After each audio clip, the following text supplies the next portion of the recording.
সোলে ঘুরতে গেলে আমরা বেশিরভাগই এই হোটেলটাতেই থাকি, মোটামুটি রিজনেবলের মধ্যেই থাকা যায়। সোলে এ পর্যন্ত যতগুলো হোটেলে থাকছি এর মধ্যে এই হোটেলটাই আমার কাছে সবচেয়ে বেশি বেস্ট লাগছে। হোটেলের নিচেই একটা ক্যাফে আছে আর লবির সাথে একটা জেস্টিফাইড 24 আওয়ার্স খোলা থাকে এই কনভেনিয়েন্স স্টোরগুলো। হোটেলের রুমও মোটামুটি বড় আছে, জানালা দিয়ে সুন্দর একটা ভিউ দেখা যায়। তবে এই হোটেলটাতে বেশিরভাগই থাকার কারণই হচ্ছে একটা, ব্রেকফাস্টে অনেক রকমের খাবারের অপশন থাকে।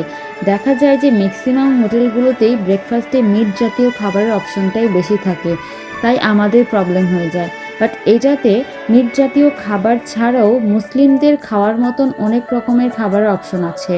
আবার তারা কয়েকটি খাবারের আইটেম রেখেছে যেটা শেফ লাইভ তৈরি করে দেয়, যার যেটা ভালো লাগে সে সেটা অর্ডার দেয়। কোরিয়াতে বেশিরভাগই দেখা যায় যে 10টা থেকে 11টার মধ্যেই সবগুলো রেস্টুরেন্ট খুলে থাকে, তার জন্য সকালবেলার খাবার